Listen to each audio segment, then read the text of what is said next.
Das wandernde Mädchen musste anhalten, als sie einen heiseren, traurigen Schrei hörte. Der Schrei stammte von einem Fuchs, der irgendwo zwischen den dichten Bäumen gefangen war. Der Fuchs hatte solche Schmerzen, dass er die guten Absichten des Mädchens nicht erkannte und jedes Mal, wenn sie näher kam, knurrte und fletschte die Zähne.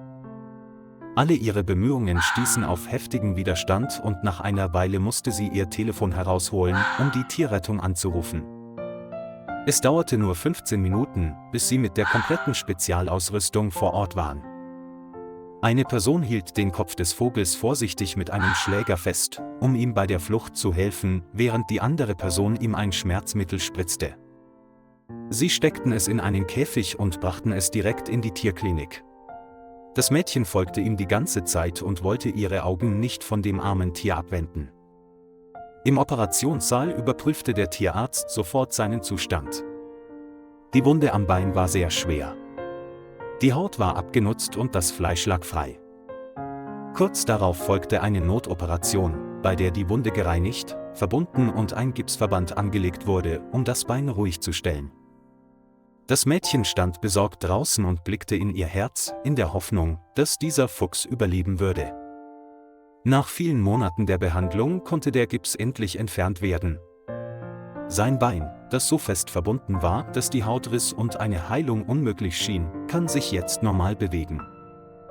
Anfangs war jeder seiner Schritte noch langsam, manchmal hinkte er ein wenig, doch mit der Zeit gewann er seine ihm innewohnende Flexibilität zurück. Die Tage im Pflegeheim waren für den Fuchs lang und langweilig. Für ein an Freiheit gewöhntes Wildtier ist das Eingesperrtsein äußerst unangenehm. Die einzige Freude an seinem Tag war, wenn das Mädchen auftauchte.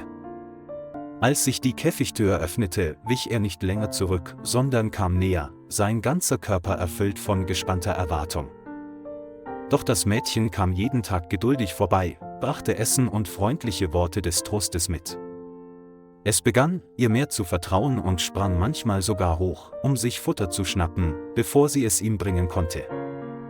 Der Fuchs hatte eine lange Reise vor sich, um sich zu erholen, und alle dachten, dass er in den Wald zurückkehren würde, wenn seine Wunde vollständig verheilt wäre. Das Mädchen versuchte auch, die Käfigtür zu öffnen, um zu sehen, ob der Käfig frei sein wollte, aber seltsamerweise hing er einfach im Haus herum und hatte nicht die Absicht, herauszukommen. Vielleicht liegt der Grund nicht nur bei dem Mädchen, sondern auch bei einem anderen besonderen Freund im Haus, einem hyperaktiven kleinen Fuchs. Die beiden kannten sich schon lange und als er geheilt war, wollte er auch den Spaß mit seinem Freund mitmachen.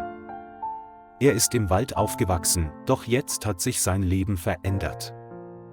Der Fuchs wurde Teil des kleinen Hauses und fand dort eine Wärme, die er nie zuvor gekannt hatte.